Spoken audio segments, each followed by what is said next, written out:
കരങ്ങൾ കൂപ്പി കണ്ണുകൾ തുറന്ന ദിവികാരണത്തിലേക്ക് നോക്കാം. ദിയാൽത്താരയിൽ ഈശോ എഴുന്നള്ളിരിക്കുന്ന സമയമാണ്. നമ്മുടെ അവസ്ഥകളെ, നമ്മൾ കടന്നുപോകുന്ന ജീവിത സാഹചര്യങ്ങളെ എല്ലാറ്റിൻ്റെ മേലും അത്ഭുതകരമായ പ്രവൃത്തി വെളിപ്പെടുത്താൻ കഴിവുള്ള കർത്താവ്. ഉള്ളുകൊണ്ട് പ്രാർത്ഥിക്കാൻ, കർത്താവേ കരുണയായിരിക്കണമേ. എൻ്റെ ജീവിതത്തിൻ്റെ മേലും കുടുംബത്തിൻ്റെ മേലും പ്രാർത്ഥിച്ചുകൊണ്ടിരിക്കുന്ന എല്ലാ വിഷയങ്ങളുടെ മീതെയും കർത്താവേ നിൻ്റെ കരുണ വർഷിക്കണമേ എന്ന് നമുക്ക് ആഗ്രഹിച്ച് പ്രാർത്ഥിക്കാം. കരങ്ങൾ കൂപ്പി ഈ ദിവ്യകാരുണ്യത്തിൽ എഴുന്നള്ളിരിക്കുന്ന ഈശോയെ ആരാധിച്ചുകൊണ്ട് നമുക്ക് ഒരുമിച്ച് പ്രാർത്ഥിക്കാം. പരിശുദ്ധ പരമ ദിവ്യകാരുണ്യ നാഥനായ ഈശോയ്ക്ക് എന്നേരവും ആരാധനയും സ്തുതിയും പുകഴ്ചയും ഉണ്ടായിരിക്കട്ടെ. ദൈവസന്നിധിയിൽ എഴുന്നേറ്റോ മുട്ടുകുത്തിയോ നിങ്ങളുടെ ശാരീരികമായ അവസ്ഥ അനുവദിക്കുന്നത് പോലെ ഈ നിമിഷം പ്രാർത്ഥിക്കാം. എബ്രായർക്ക് എഴുതിയ ലേഖനം 4-ാം അധ്യായം അതിൻ്റെ 15-16 തിരുവചനങ്ങളിൽ ഇങ്ങനെ എഴുതി വച്ചിട്ടുണ്ട്: നമ്മുടെ ബലഹീനതകളിൽ നമ്മോടൊത്ത് സഹതപിക്കാൻ കഴിയാത്ത ഒരു പ്രധാന പുരോഹിതനല്ല നമുക്കുള്ളത്. പിന്നെയോ ഒരിക്കലും പാപം ചെയ്തിട്ടില്ലെങ്കിലും എല്ലാ കാര്യങ്ങളിലും നമ്മെപ്പോലെ തന്നെ പരീക്ഷിക്കപ്പെട്ടവനാണ് അവൻ. അതിനാൽ അതിനെ കൂട്ടിച്ചേർക്കുകയാണ്: വേണ്ട സമയത്ത് കരുണയും കൃപാവരവും ലഭിക്കുന്നതിനായി നമുക്ക് പ്രത്യാശയോടെ കൃപാവരത്തിൻ്റെ സിംഹാസനത്തെ സമീപിക്കാം. ഇത് തന്നെയാണ് കൃപാവരത്തിൻ്റെ സിംഹാസനം.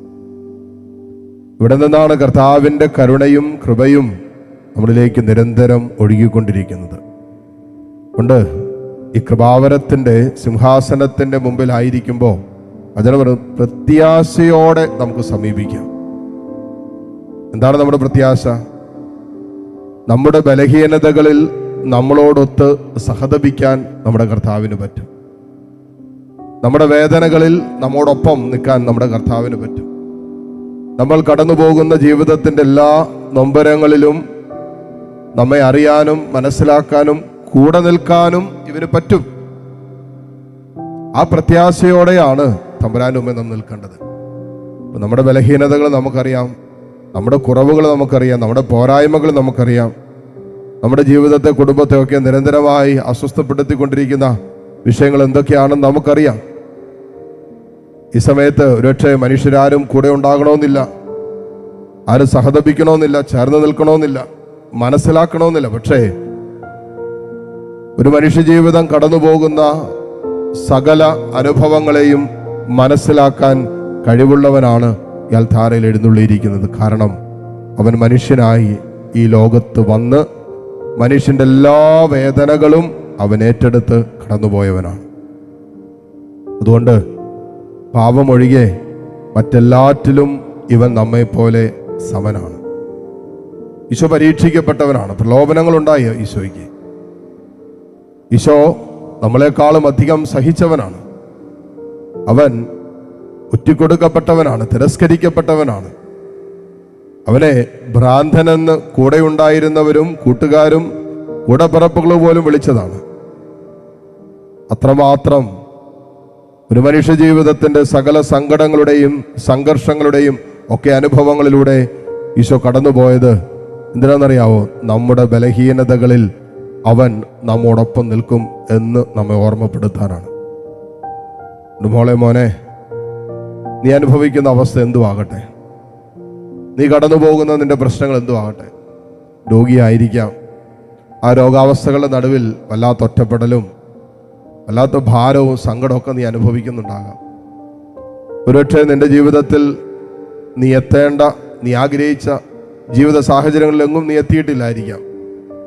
അതിൻ്റെ നിരാശയും ആകുലതകളും ഭാവിയെക്കുറിച്ചുള്ള സങ്കടങ്ങളൊക്കെ നിന്നെ അലട്ടുകയും വേട്ടക്കാടുകയൊക്കെ ചെയ്യുന്നുണ്ടാകാം. അത് ഈശോയ്ക്ക് മനസ്സിലാക്കാൻ പറ്റും. ഒരുപക്ഷെ നിന്റെ കുടുംബത്തെ, കുടുംബാംഗങ്ങളെയൊക്കെ ഓർത്ത് നിരന്തരം മാനസികമായി വിഷമിക്കുകയും വേദനിക്കുകയും ഒക്കെ ചെയ്യുന്നുണ്ടാകാം.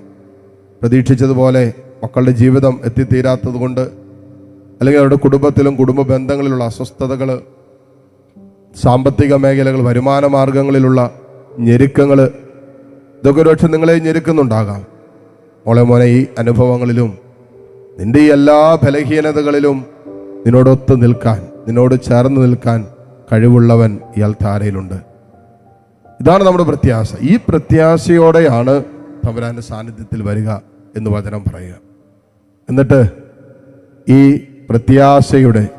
പ്രത്യാശയോടെ കൃപാവരത്തിൻ്റെ സിംഹാസനത്തിൽ നിന്നും കരുണയും കൃപാവരവും നമുക്ക് നിരന്തരം സ്വീകരിക്കാം. കരങ്ങൾ രണ്ടും തുറന്ന് ഈശോയിലേക്ക് നീട്ടിപ്പിടിക്കാം. കർത്താവിനോട് പറ, ഈശോയെ, എൻ്റെ ഈ ബലഹീനതകളിൽ നിന്റെ കൃപ വേണം. പൗലോസ്ലീഹ പറഞ്ഞില്ലേ, ഞാൻ ബലഹീനനായിരിക്കുമ്പോൾ ഞാൻ ശക്തനാണ്, കാരണം ദൈവത്തിൻ്റെ കൃപയാണ് എന്നിൽ ഓപ്പറേറ്റ് ചെയ്യുന്നത്, പ്രവർത്തിക്കുന്നത്.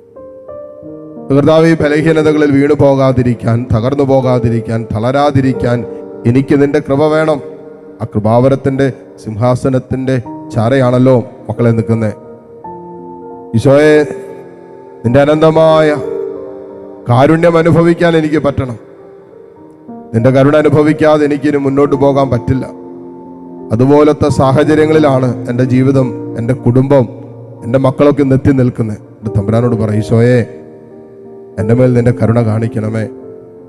നിന്റെ കൃപയുടെ വാതിൽ ഇപ്പോൾ എന്നിലേക്ക് നീ തുറക്കണമെന്ന് പ്രാർത്ഥിക്കാം. കരങ്ങൾ തുറന്ന് ഈശോയിലേക്ക് നീട്ടിപ്പിടിച്ച് വചനം പറയുന്നത് പോലെ, അതിനാൽ വേണ്ട സമയത്ത്, നിനക്ക് വേണ്ട സമയത്ത് കർത്താവിൻ്റെ കരുണ ആവശ്യമുള്ള, കൃപ ആവശ്യമുള്ള സമയമാണിത്. അത്ര കണ്ട് ബലഹീനമായി നിന്റെ മനസ്സും ശരീരവും ആത്മാവൊക്കെ നിൽക്കുന്ന സമയമാണ്. വേണ്ട സമയത്ത് കൃപയും കരുണയും സ്വീകരിക്കുന്നതിനായി നമുക്ക് പ്രത്യാശയോടെ കൃപാവരത്തിൻ്റെ സിംഹാസനത്തെ സമീപിക്കാം.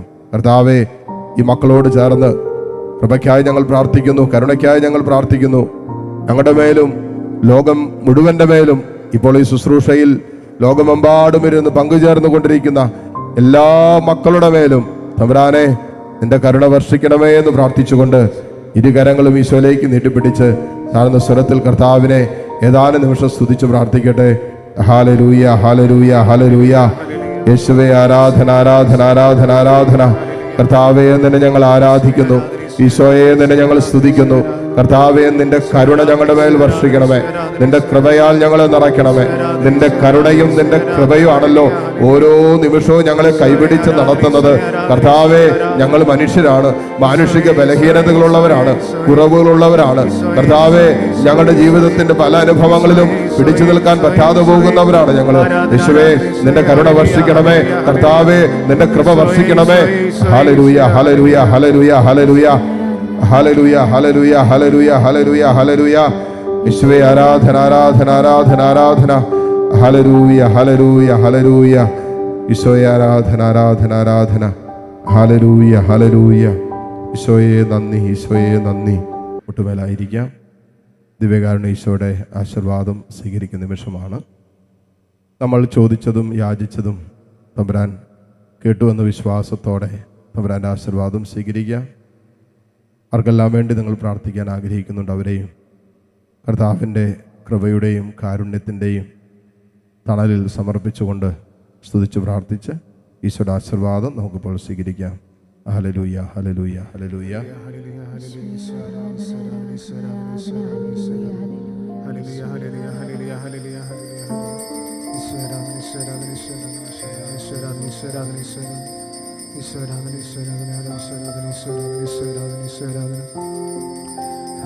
ഹല്ലേലൂയ.